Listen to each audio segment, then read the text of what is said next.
Hi, this is Sherry Veronica. They're saying that Jahshyim Whitfield dropped his daughter off for her appointment. He was just, quote unquote, and no pun intended, killing time. That's what they say. He was killing time when the 27-year-old was fatally shot. Now, in his history, he was known to the police.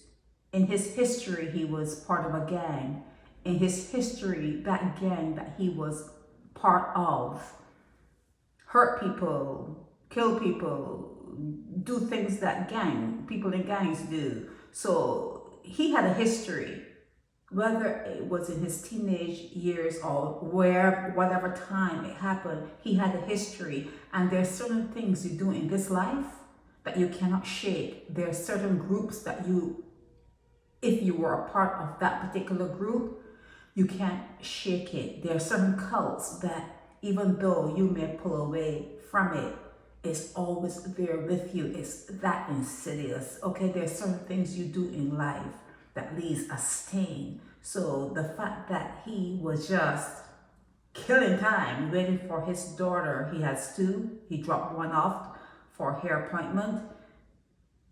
The fact that he was just liming means that he forgot about his life, but the people that were gunning for him, they didn't forget about him, okay? They didn't forget about his past. Women, females, need to be careful who they let climb on them. You need to be careful who you lay under, okay? He has, like I said, like they say, he had two daughters, and they're all like, or not the daughters, but the people who knew him, talking about he was a good guy. And what was he doing? Working, like what? Cleaning floors, like, like a janitor, like, minimum wage. So in all the time he was waging war in a gang, he didn't take time out to learn a real good skill, a money-making skill. Like I always say, carpentry, masons, people who could do things like that. You can make money. You can actually make some good money.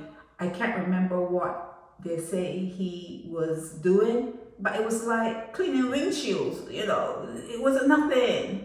Pennies. And he has two children. So I say again, females need to be very, very careful who they let fertilize their eggs. He left the gang, but the gang didn't leave him, okay? It didn't leave him, and whatever he did in his past came back for him, whether it was for him or whether it was the karmic side of everything in this life that needed to level the playing field out, okay? It could either be deliberate that they came for him, or it could have been karma, which is Mother Nature, which is the universe here in this domain, leveling things out. But he has two daughters now who are without a father. He has a child mother, I don't know if he was still her man or whatever, but she probably was depending on his two pennies that he was rubbing together to help with the daughters. He's gone. He's deceased. 27 years old. 27 years old, and he is gone. And he had a history. And like I say to you, there are certain things that people do in life that if you know about it, and you should suspect that whoever he was with knew that he was part of a gang back in the day. But there are certain things that people do in life. You need to leave them alone. You need to leave that guy alone. You need to leave that female alone. You just need to leave it alone. If the person was addicted to heavy duty drugs, and if that person was, incarcerated for like serious crimes, there are certain things that people do in life. You're not going to, it's not as though you're holding it over their head, but you're holding it over their head. It's not that you're judging them, but you're judging them. You just don't deal with that person because you don't know what can trigger that person to bring that old way, that old self back out again. You don't know.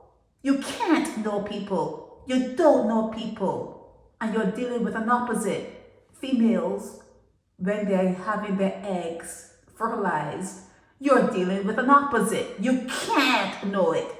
You're not supposed to know it. This domain makes you dumb. This domain makes you forgetful. This domain has outfitted stupidity as part of your genome. It's just part of who you're supposed to make some really, really solid, some horrible mistakes. That is how you're designed. You're designed to make a whole heap of mistakes, okay? And if you know that, if you know coming out to that, you know that you're going to be making mistakes, you need to be very skilled. You need to be a professional when you go out there and you present yourself in life. You need to know how to read faces, how to listen to what people are saying, how to check the backgrounds. You need to come out in a professional mode and be careful who you lay under. Who you let hump you. You have to be very careful. Now he's gone. 27 years old. Jahshyim Whitfield. 27 years old. Dead. 2 daughters. That's who they put in the paper. Heaven knows if he has more. But he's claiming 2. And they're saying he's 27. They're saying that he had put a gang life behind him. But you cannot. There are certain things you do in this life, whether you were incarcerated, whether you got off, whatever it is, humans have to deal with karma. Subhumans have to deal with karma. Animals, if you're here in this domain, you have to understand that Mother Nature is going to settle things up. So it has to be balanced. The scales are going to be balanced, and she is going to even shake out. Even when you think you got away with something, it can happen. It cannot happen. It cannot happen. It has to be evened out, and some people will call that karma. Okay? Karma. But I have a feeling that his gang life came back to haunt him. It came back to haunt him. Heaven knows what he did and got away with, because it doesn't seem as though he was like convicted of anything per se, but they know him. He's known to the police, okay? Jahshyim Whitfield, 27 years old, shot dead while he was waiting for his daughter to get her hair done. This is Sherry Veronica. Help me spread the word about Naked Departure via social media. Subscribe and share to show support and love for our channels.